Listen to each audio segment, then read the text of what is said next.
Well, hello, hello, hello. It's Wolf Summit Live again.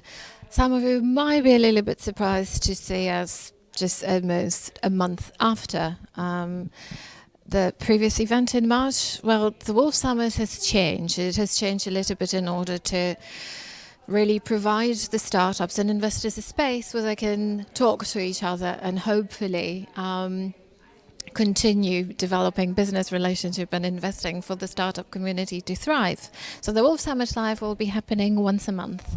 It is an exciting opportunity to meet lots of interesting people, and I genuinely hope that it will be a fruitful experience for every single person who joined us today.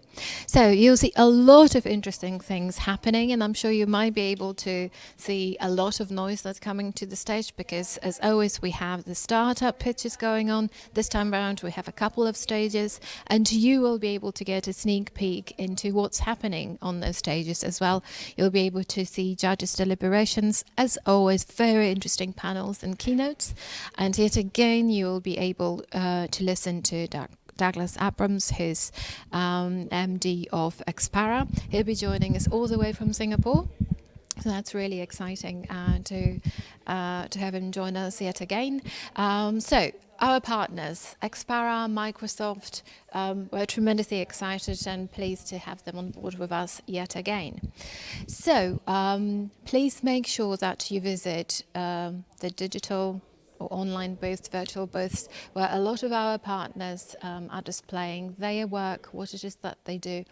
You then can talk to really interesting people who can help you navigate through the rough waters of the coronavirus pandemic.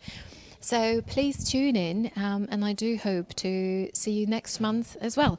And you will get to see me in a couple of minutes as well, because I will be a moderator of the panel about how to deal post-coronavirus for startups and a broader technology. So tune in and see you very shortly.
Well, I cannot see you.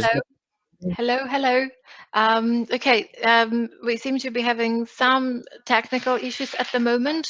I do hope that people, the audience, can hear us. I know Yoram that she said you can't see me, we can't see you either, but just to make sure we can all hear each other, right? Yeah. Okay, fantastic. Well, gentlemen, it's my absolute pleasure. I am Patrycja Sosonowska-Buxton, the Strategic Director of Wolf Summit. It's an absolute joy to have you here, and I'm really, really glad that you are able to join us. And we can see you again, Yoram. That's fantastic. I'm really happy to report that. Excellent. Okay, unfortunately, Katarzyna's not able to join us because she's got some internet problems at the moment, so it will be just the three of us. So all the pressure will be on the pair of you. I hope that's absolutely okay. What I would like you to do, I would really like you to introduce yourselves. Well, a lot of people will know you, but a lot of people won't. So if you could give a brief introduction to who you are, what you do, and whatever else do you think is important for the audience to get to know you a bit better. Yoram, would you mind starting? Yeah, sure. I'll start. So Yoram Wijngaarde, I'm Dutch. I'm the founder of dealroom.co, we're based in Amsterdam. We're a data analytics company covering startups and venture capital investment. So we provide intelligence to venture capital firms and corporations that helps them understand which startups are emerging, where investment is going, and we also provide a lot of research. And in Poland, we have a partnership with a group of important players in the ecosystem like PFR, Cogito, and many others. We've recently launched a Polish startup database that's open to access on poland.dealroom.co. Mm-hmm. Okay, fantastic. Bartosz, would you introduce yourself, please? Hi, I'm Bartosz Sokoliński. I'm working in Industrial Development Agency. This is state-owned company. We are not agency, so it's funny because our name is different. What we do. We are state-owned company, and we were set up about 28 years ago to help Polish big companies in competing on Polish market, because those big communist companies, as you know, were in different, I would say, in different financial situations. So now we have a big group of companies, 76 in our portfolio. Our finance situation is that our company is growing year by year, and now I think we have capital about 6 billion euro. And I am the Chief of Innovation and Technology here, because from 4 years we have those two specializations, and we are working with our companies. We help others company. We are a financial institution, as you know. European market, we are quite similar to Almi, Sweden Almi, and what else? We are in PFR group also, so we are Polish development state-owned company. Mm-hmm. Well, this is absolutely fantastic. What I found really interesting is that although the pair of you do very different things, you're incredibly well placed to actually give information and feedback and your opinion, your expert opinion about the impact of the coronavirus crisis on the startups in the tech world in a little bit more detail. So I suppose one of the things that interests me is any practical or pragmatic advice that you have for startups. How do you ride the storm? What would you say is tremendously important from investing perspective and from the perspective of a large institutional body of how you can help companies, startups survive? Now, if I can start, so I always think that giving advice to startups, and we are a startup, and I'm a startup founder, giving advice to startups is really dangerous, because every situation is different, and that's especially true now. And I see a lot of people on Twitter giving advice, and you should cut costs. You need to fire half of your staff. Or the advice is something totally different, and every founder they're the only one that know their business, I think, and they really have to listen to their own judgment and count on themselves. But yeah, of course, it is true that in the next years, the economic situation is going to be, for most markets, really bad. Unless you're one of these startups where the market actually has suddenly grown, but they need to really listen to themselves. And it can also be that this is an opportunity for you, and that you actually see, and if you really see that opportunity, then you should just go for it and not listen to let's say to the doomsayers. Do you think it's perhaps also the time to be bold and make mistakes, I suppose? So yeah, for some it absolutely is, and like we actually did an analysis on this, and it seems like roughly 15-20% of startups are in markets that are just really hit badly. So travel, mobility, these kind of things. Then there is a roughly 25% in markets that are actually growing. So e-commerce, anything that helps life during lockdown, telehealth, delivery, and online education, gaming, streaming, those are all up. And then there is a large group in the middle. So that's like 50% of startups. And I think that they have to see themselves if this is an opportunity, and if this is a time to be bold or a time to kind of hunker down. Well, what's your perspective, Bartosz? Because you look from a very different point of view. I haven't say one thing about myself, because I was the owner before I started to work in ARP. I was the owner of a few small companies which I sold. So I had a perspective from SMBs in the past. But of course, Industrial Development Agency is different. We have different problems than startups, but we know our problems from years, because our company is our portfolio, because it had problems in the past, and we are working on financing, on people, and on different things. So we know problems, but let's start to think how to make a remote company from Gdańska shipyard, for example. This is our company. It's not very easy. It's really I would say bloodbath to do it.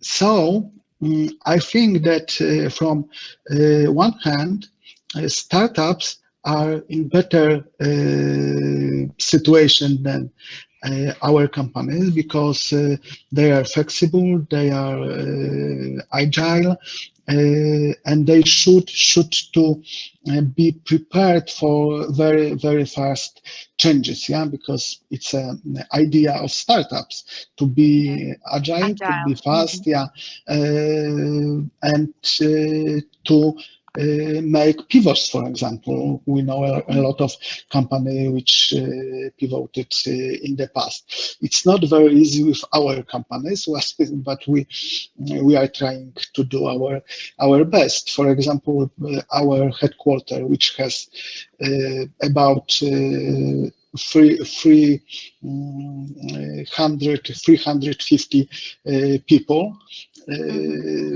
We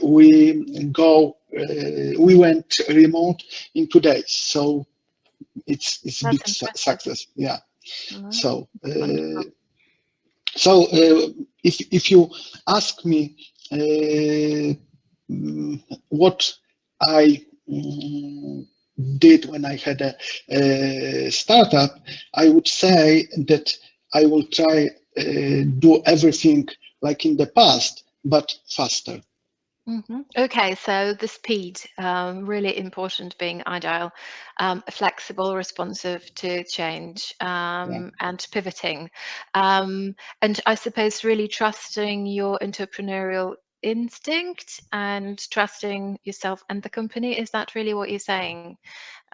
Because that's quite different. And I appreciate, Yoram, what you said, that it's quite dangerous giving advice if you don't know the company, you don't know the people. So it's really having the ear to the ground and listening, observing very carefully the dynamic changes that are happening at the moment, and respond to them rather rapidly. Of course, you have to have a good contact with your investors because the money is coming from there. So you have to listen them and to talk to them. It's So not. that's human contact. So it's not just hunker down in your office, but make sure that you talk to people. So you keep that channels of communication open. Of course. Okay. Of course, yeah. So yes, you said the I word, so the investors. So we know investing is happening, but it's happening quite differently. Could you both comment on that? Yes, of course. Yoram?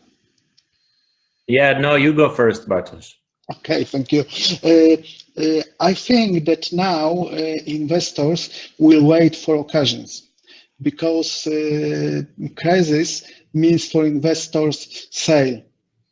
And I think that this is the biggest change which was made. And I think that it's on the one hand, it's good because everybody knows that startups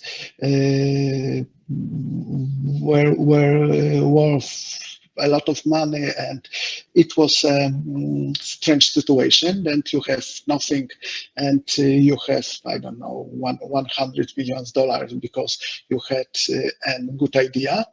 And I was talking to I think 2 weeks ago with the owner, with the chief of Estimate, a Polish company from Krakow, and he has Estimate has a lot of different investors from around the world, and he said something had to change because it's not normal that a coder or programmist can work from different sides of the world, and he earns more, or she or he earns more money than chief. So it's something strange. So we were waiting for something, and we didn't know it would be COVID. Okay, so to equaling it out. Okay, interesting. Yeah. So do you think you're... Well, good.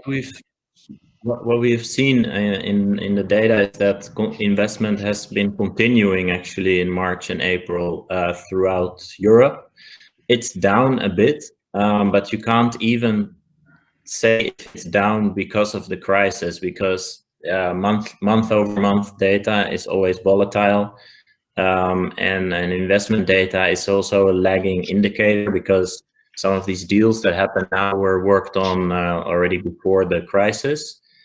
But it seems almost certain that investment will go down in the coming months.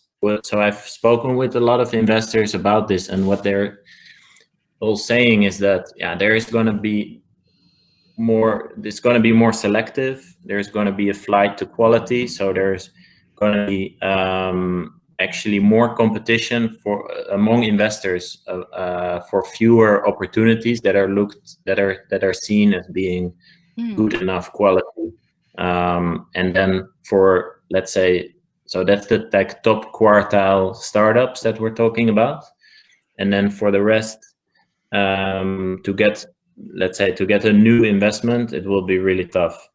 But then there is kind of seed and Series A stage startups. So I was talking about startups that haven't gotten funding yet. But if you look at companies that already have seed or Series A stage funding, actually the situation is almost not changed. And it may sound weird, but there's still a lot of capital in Europe. So seed and Series A capital, there is an abundance of it in Europe, really.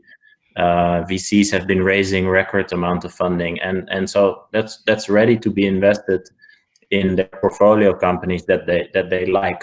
And so for those, the situation hasn't really changed. Let's say if you were not doing so great already before the crisis, and now you get an additional hit, then the chances of getting funded is close to zero. But that's also part of the and it's kind of the way the market should work. Mm-hmm. And then for the Reading it, next, and then for the next stage, Series B and plus, there the market has really changed. So if you're a big startup, you've raised already a lot of money and you have a high burn, you have a lot of people, and suddenly your revenue is going down, and so you need to raise a lot of money. Those startups might get in trouble, or they might be able to raise, but not the amount that they were used to raising, and so they have to really cut costs to make it. Yeah, to survive. It is, something that has surprised me, having talked to a number of investors as well, is that they definitely think that it is time to invest as well, because yes, there is the competition, as you said, about investors fighting for good startups, but they also, some of the investors see an opportunity to snatch good quality startups and quite cheaply as well. So that's also quite an interesting perspective and something to think about. Okay, so it's really interesting because I've been looking at the Deal Room and Sifted report, and you can definitely see that some startups are doing very well. So if you could comment on which industries or areas of startups, which specialisms are doing well, which ones aren't doing well, and is it regional? Because I think there might be quite profound regional differences when we focus on Europe. Yeah. So the ones that are doing well are the ones that you might guess already. So online groceries is doing particularly well, and telehealth. So being able to access a health professional through internet or through your phone. Like anecdotally, there's in the UK, for example, now 100% penetration of doing online video consultations, whereas before the crisis that was 1%. So like they say, like 10 years of change has happened in a few weeks. Another anecdote is here in the Netherlands, you have an online groceries company that has tripled its sales in 1 month. Like here, it was basically you were in a waiting list suddenly to be able to order groceries online, and I personally think that change of habit that will remain even after the crisis, because now people have gotten used to doing that. So that's a huge change. Gaming is doing well. Online delivery of so pizza delivery and this kind of thing is very mixed, and there it also depends on the geography. So if the country still has restaurants open and functioning, or at least they're allowed to do delivery, then these businesses are doing also well. These online companies, but if the situation is that those restaurants also had to close, so they can't even do delivery, then the online delivery business is also not doing well. Mm-hmm. So there are vulnerabilities within a particular strand. Sorry, can you say again? There are some vulnerabilities in a particular strand. So in, like you're saying, online deliveries, that the restaurant, like pizza delivery, might be still quite vulnerable as opposed to grocery shopping. Yes, exactly. And then, there is a large number of startups doing enterprise software and building different types of software, and there, it's mixed. And I think most of them have been holding up quite well. Like these are not the first contracts that are being canceled, but if the crisis lasts for much longer, then eventually the effects will ripple also to these companies. So those will qualify as potentially vulnerable, and they will get hit hard if there really comes an economic depression. And and then lastly, you have a group of companies that have been immediately affected and their revenue has gone basically to zero. and these are travel companies, mobility, also real estate. So there's not a lot of transactions happening in the real estate market, car marketplaces. Any discretionary spending is not doing really well at the moment. Yeah, absolutely. I'd be very interested to see how the online puzzles, jigsaw puzzles, are doing, because there seems to be, judging by Twitter, and there seems to be an absolute popularity spike in popularity because of those. So there's an option perhaps there. So Bartosz, what's your perspective? Because I do imagine the things within the Central Eastern Europe are different, and I was wondering if... Oh, I don't think so. I think that it's similar as Yoram said. I would like to tell one thing, maybe anecdotal, because I'm happy from one thing. I like it. I like that. I think in first time in my life, legislation in Poland is quite fast. I don't want to tell on political issues, but economic issues.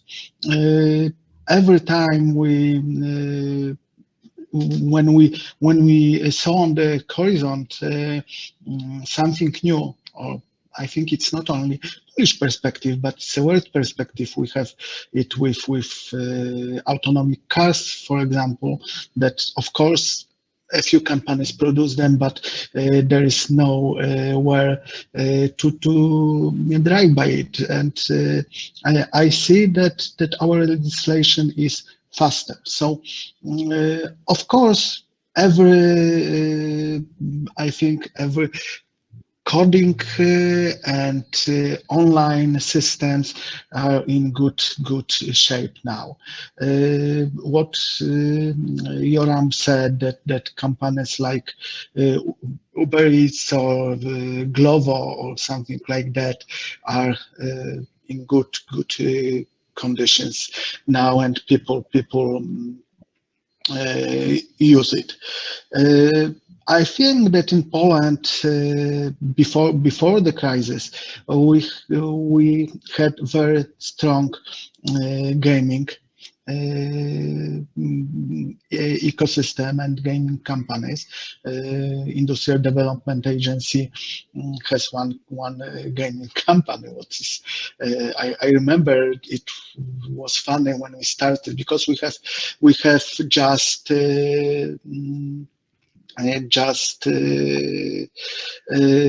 company to at the first step in gaming company for small companies, to help them to set up businesses, accelerator, I mean.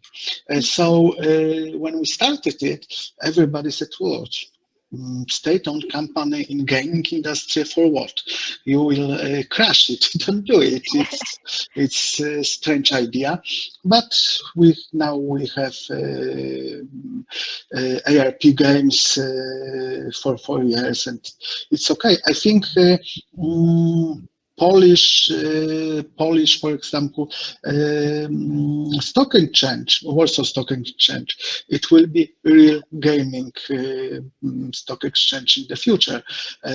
We have a lot of companies there, and we will have more and more. So I hope so, because it's not a success now.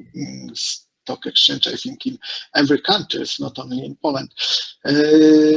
If I had money to invest, I would invest in online companies, and you can see how many people use now Teams or Zoom or Hopin, I think, too. So yeah, the best platform. Yeah, but you should be a great person to ask how because you made very big change in very little time. Yeah? You don't have a time to change all idea of walls. I think it's incredible. Yeah. Thank you. I think part of it is that we have both an incredibly talented and experienced leadership team, and the same goes for our team as well. It's absolutely tremendous to have these two parts of the ecosystem coming together and delivering and pivoting. And it comes with the skills, experience, communication skills, and having the vision and really responding to what your community needs. So that's what happened for us. I suppose one of the idea and one of my frustrations, I don't know how it is in the Netherlands, Yoram, but Poland is a very, very bureaucratic country, and I would appreciate if there were tech startups that actually looking into bureaucracy, especially for public institutions. I think it would make life so much easier. There is definitely something to be said about speeding things up bureaucratically. Okay, so something that I would also really like to discuss, do you see any alternative for startups? And well, we know that a lot of startups fail, most of them fail. And I suppose, can you think of any ways for startups, I don't know, should they band together? Should they, well, as we said, pivoting is an excellent idea, staying agile and responsive to the changes. But do you have maybe any other ideas of what startups could or should do during this time? I think every time I was in the, I've heard something strange, but okay. So in normal times, I would say I said the same. You have to be able to earn money. It's very important now. I think it's rather more than in the past. And what else? I think every entrepreneur and every startup has to fight for his company or her. And in Poland, I think we have a few possibilities to use PFR investments, to use BGK loans or something like that. But for startups, it's not very easy. We really don't have offer for startups in troubles. We were talking to our ecosystem to how to help, but it's a very difficult situation because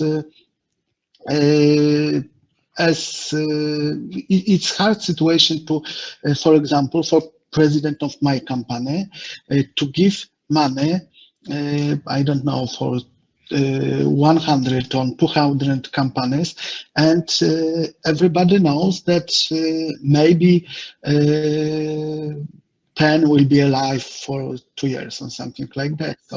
So state-owned company is not a very easy company to give money, I think now. And of course, our bureaucracy, as you said.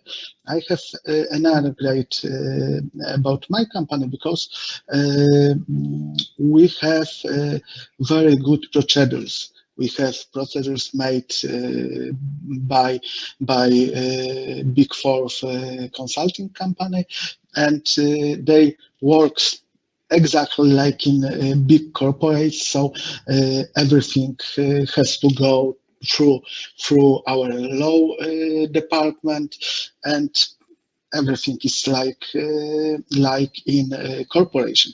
But on the other hand, we are quite administration. So we have all bad things from corporations and from administration, and we took it together. But I think a lot of things is important because of people. As people want to help, and when people of course have tools, they will work. Absolutely. Yoram, what's your perspective? Do you think startups should have ecosystem within the EU and through the EU institutions to help them navigate these rough waters? Oh, Yoram, we can't hear you. Sorry, I was Yeah, on mute sure. for Oh, the no problem. ambulance. Yeah, no, I am in favor of doing that, of supporting startups from the government, of course, you know, within certain rules, and we have to be smart about it. But I think that in like Europe has been trying to create an ecosystem that can somewhat compete with Silicon Valley and China, and we've spent 10 years, billions of government money already on it, and it was starting to work, and the venture capital industry has become self-sustaining. So why stop now when it's the most needed, actually? That said, like you said, like most startups fail, so you don't want to put money into startups that are already failing or that were going to fail anyway. Like failure is also healthy in an ecosystem, and that's part of like the, you know, some startups die and the people create again something new and make something much more successful. So you don't want to have talent, you know, being stuck at a startup that isn't going to make it anyway. So you want to free up those resources. But as long as they, I think that government can invest in fund of funds, like they're doing in Poland, and EIF in Europe, and BPI France in France, and British Business Bank in the UK have been generally successful, I think. And we should, I think, during this crisis, do more of that. Silicon Valley doesn't have these institutions, and we do, and let's make maximum use of them.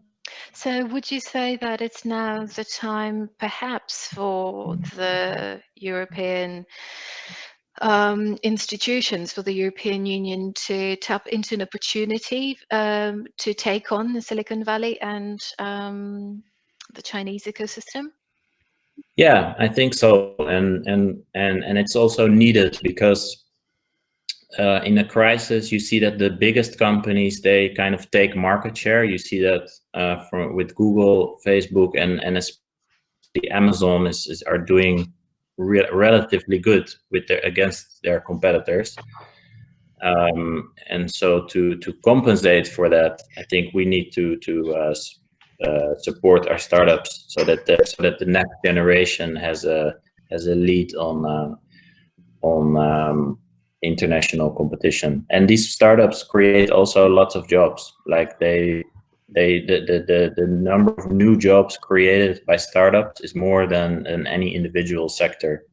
Absolutely. I mean, to be honest, actually, to look at the Yoram report is phenomenal. It gives you a wonderful, both a big picture and a bit more in-depth analysis of what is happening within the EU. You can definitely see the concentration of money more in Western Europe, so to speak, and with the UK, as far as I remember, leading the way. Do you think that now looking at Central Eastern Europe, that it is the time now for this region to also tap into the opportunity brought by the coronavirus? Yeah, absolutely. So Central and Eastern Europe have shown that they can be the breeding ground of big successful startups. I mean, there are many, TransferWise, Grammarly, UiPath, Doc Planner in Poland, Brainly in the online education space. Yeah. Both, by the way, in sectors that are doing well in this time. So I think that it now would be a good time for local governments in each country to increase support of startups.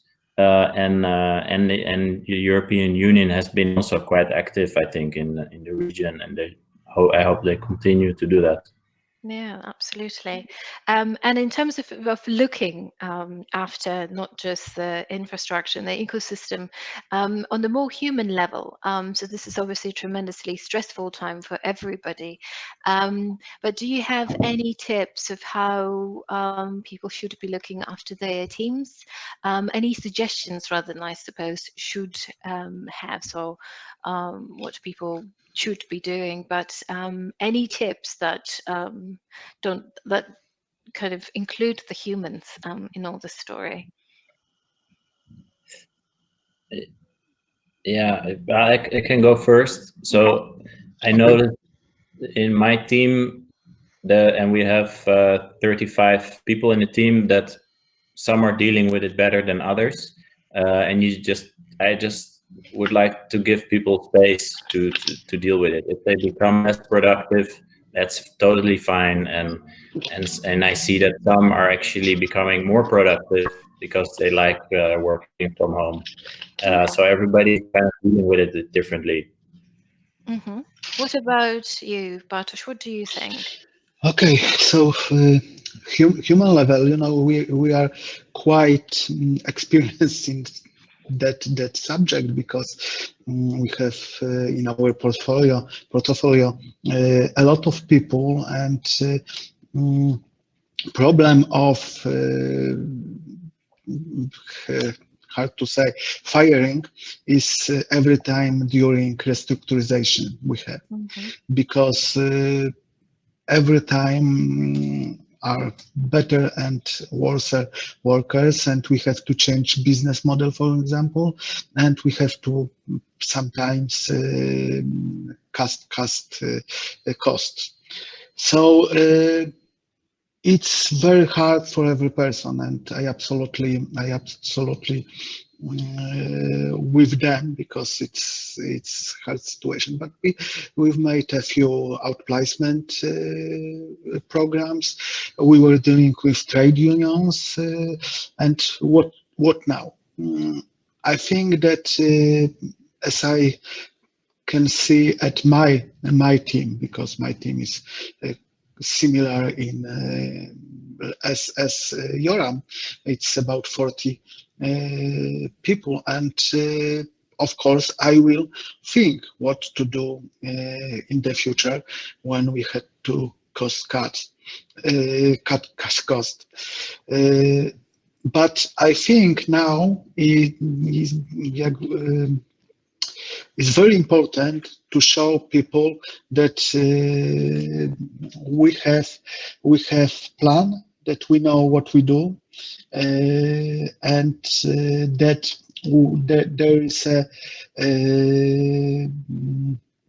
there is a hope in the future.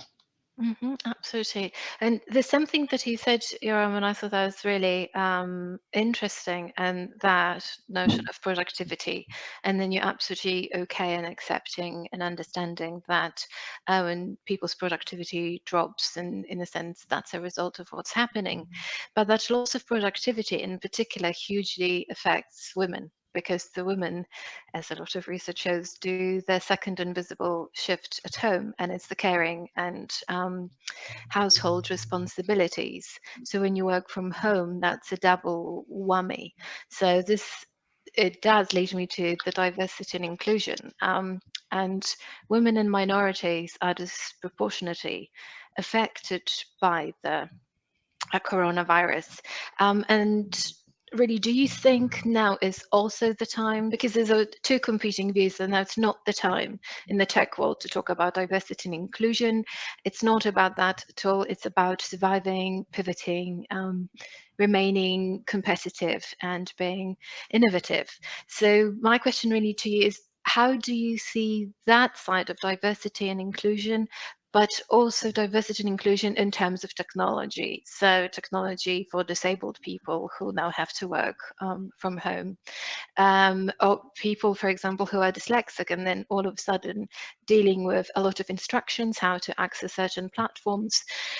Do you see it's perhaps now the time to look into the disability technology in more detail? Could that be an area of innovation of the next unicorn? Yeah, I think it's always the time to look at that, and including now. Yeah, and you're probably right that this working from home situation might increase inequality if you have especially if you have kids at home. And I think we should always look at that, and also now, and try to use, try to get not let the crisis go to waste, and actually think harder about how that impacts families and minorities. And I think the same, by the way, applies to sustainability. I think we should double down on those important issues and see how we can, now that everything changes anyway, let's look also at those things and not say, oh, we're too busy now with solving other problems. We should just do it all at once, because as long as we're changing all the rules anyway, we might as well look at these things also. Yeah. So really, from what both of you are saying, that it is time for creativity. That I actually think it should be a quote. Let's not the crisis to go to waste. And it gives us an opportunity to think or rethink the work-life balance and what it means in the broader sense of sustainability. I like that. Really interesting. Okay, so another thing I would really like to ask you, because you're both tremendously experienced in business, and do you have personal, professional stories of surviving recessions, and anything that you have learned that might potentially help the people struggling right now, entrepreneurs struggling right now? Oh, difficult question. Oh yes, Bartosz, I know. Okay, I can, but if I can, I would like to say something about diversity and inclusion, because I didn't say. Sorry. No problem. State-owned company knows nothing about diversity and inclusion.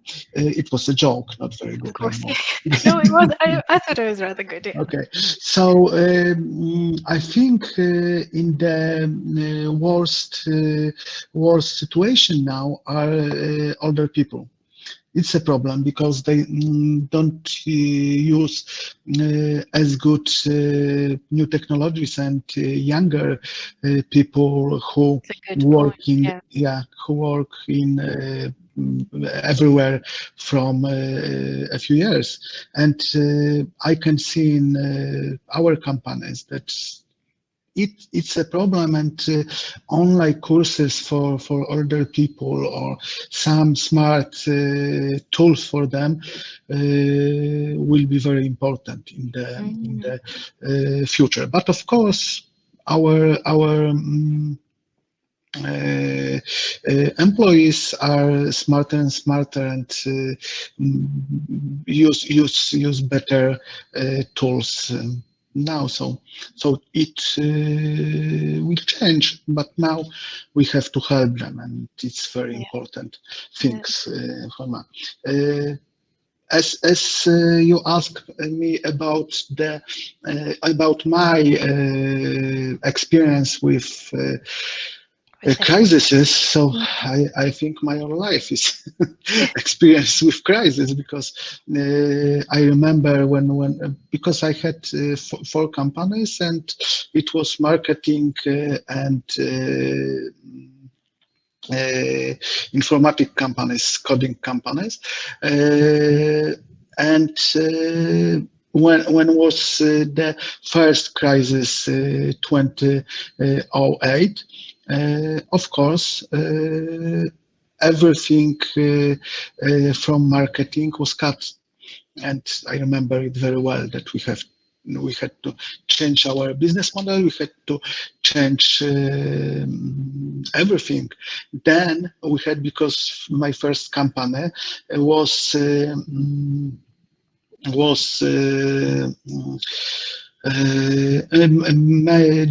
did a lot of press work, like gazettes, newses, and magazines. We had desktop publishing people, and we work on it. And now all market disappeared. There's no people because everybody can do it. It's very easy, and nobody read press. You have internet for it, and we have to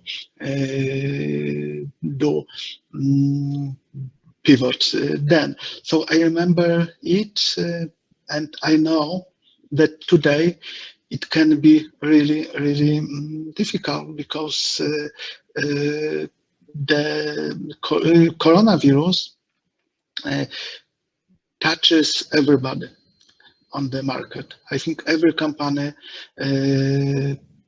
will feel that there is a coronavirus. Of course, some companies are in better conditions, some in worse, but I think the money will cut for everybody at the end of the year. Absolutely. Yoram, do you have any tips of how to survive the crisis? Something that perhaps helps you, motivates you? I think I think you need to look at your well-being, your physical well-being and mental well-being first. That's like your top priority. If try to go outside and exercise. I really believe that that's the basis to deal with this situation. So kind of going back to basics, really, isn't it? Yeah, exactly. Yeah. Okay. So something, Yoram, I would really like you to expand a little bit more about the deal room report. I know it's widely distributed, but the depth of information and the importance of it at the moment is just quite profound for the ecosystem. So if you could maybe highlight a couple of findings that you think are very important. Yeah, so I think I would summarize it as follows. So what we're saying is that the European startup ecosystem has made huge strides in the last 10 years. And as I said before, that's partially thanks also to government support, but also mentality change by founders and basically Europe's top talent for the most part wants now to work in startups, whereas before they were maybe working in investment banking or consulting firms. And that's a huge change. And I don't actually see people going back to big office buildings. I think they want to continue actually creating new companies. And so that has been a major driver. Then on top of that, VC firms have been raising record amount of capital, and a lot of that is still available to be invested. And so those ingredients are still in place today also to help us through the next years. Now, of course, there are also a lot of uncertainties. So US and Chinese investors have been pouring venture capital into Europe as well, and maybe some of that money won't be available anymore. Also, some markets like travel and other markets are probably gone for a while. But the fundamentals are still pretty good. So our conclusion is that this is actually perhaps one of the best times to launch or scale a startup. In the past few years, I think the market was getting a bit ahead of itself. Like there is so much capital, almost too much capital, and hiring people became really difficult because the cost of living in cities was going up too fast. Salaries were going up too fast. It also reduces, I think, loyalty of employees if you get the Silicon Valley situation where people keep switching jobs over and over to chase the biggest opportunity. Yeah, chase money. So yes, there are a lot of challenges and it will be really difficult times for most, but it's also a really exciting time for startups as well. And I think we should not let go of this entrepreneurial mindset that really was new a bit to Europe, and we are actually good at it. So let's keep going. Absolutely. Well, Yoram, Bartosz, I would like to thank you so much. This was absolutely illuminating. I'd love to talk to you both for much, much longer. Well, thank you for the inspiration. And well, it's definitely an opportunity to tap into at the moment. Thank you both so, so much for your time. And like I said, fascinating conversation. I'm looking forward to seeing you both in person sometime soon. Thanks so much. Bye. Thanks. Bye bye.